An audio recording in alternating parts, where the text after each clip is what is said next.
the market is so certain, as you were just referring to, so certain that the UK is going into recession, and not just the UK for that matter, the Western world is going into recession this year. And so the biggest risk facing UK equities at the moment is that we don't go into recession. And that's probably the first time in 25 years I've said that, because the market is so certain that we're going into a recession. And yet, as you say, some of the economic indicators, some of the company reporting would suggest that we're not. But most importantly, and this is answering your question, is because the employment market is staying so robust. For the last, well, really, since the post-war period, every single recession in the UK or the US has been associated with a significant pickup in unemployment, and we're just not seeing that. Let's just focus on the valuation, because I think for a long time, for a decade, we've looked at the FTSE 100 and we've scratched our head and wondered why it hasn't kept up with other global developed markets. Right now, there's still what appears to be an attractive valuation relative to, or should we say, the S&P. But is it actually the case that the S&P needs to come down rather than the FTSE needs to go up based on the new world we're living in with higher interest rates? Well, I think it's a combination of both, potentially. What is interesting about the FTSE is up until March 2009, the FTSE had actually kept pace with the MSCI World Index, which is often forgotten now. But the second factor, I mean, clearly the FTSE is trading at a significant discount, not only to global indices, but also to its historic average. I mean, the FTSE, this is remarkable. The FTSE is currently trading on around 10 times prospective PE. Its 20-year average is closer to 12.5 times PE. So we don't need anything significantly to change fundamentally. We just need some of that valuation discount that's built up over the last 3 years to start to dissipate. And I'm not suggesting the FTSE is going to go up by 25%, just to be absolutely clear.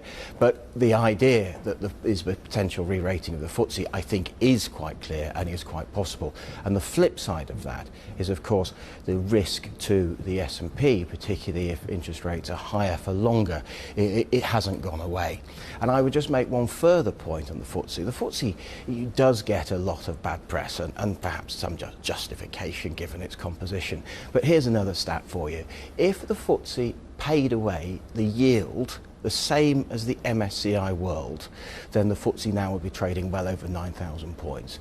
The FTSE is a big distributor of income, and that clearly costs it index points every single year. So as I say, if the FTSE paid the same yield as MSCI World, then we would be at least 1,000, if not 1,500 points higher than where we are at the moment. More numbers to throw at you too.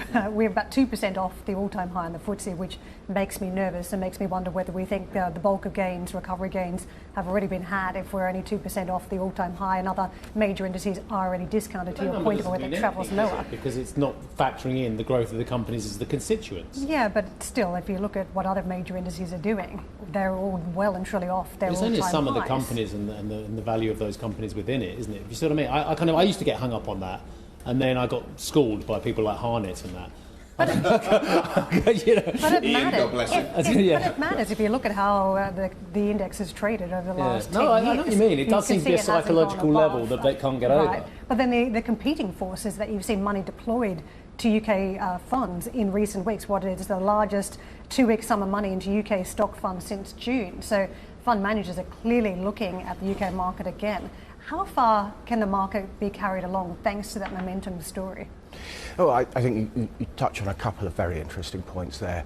I mean, the FTSE has underperformed, let's be clear, because of its composition. It basically is natural resource, oil, and banks. That's been a good thing, surely, in the last 12 months. Well, and that's why the FTSE has been the best performing index in the Western world, or certainly one of the best performing indices in the Western world. And so if we look forward, what sectors do we think still look attractive in the higher interest rate environment that we're in at the moment? Well, we think energy looks attractive because, the underinvestment in oil exploration over the last 5 or 6 years. And secondly, we think financials look attractive, particularly banks look attractive, because one of the issues that banks have faced is that they need this very, very particular, very specific type of Goldilocks economic environment. They can't have rates too low because they can't make any money on their NIM, on their interest margins, and if rates are too high, then they suffer a lot of bad debts. We could be facing this year an environment where we do get that Goldilocks interest rate environment for the banks, not too low and not too high. And so I think the FTSE is actually poised for another good year. Hi, I'm Joanna Bersecci, and thank you for watching. You can check out more of our videos by clicking on the boxes on the screen. And don't forget to subscribe to our channel for more from CNBC International. Thank you for watching.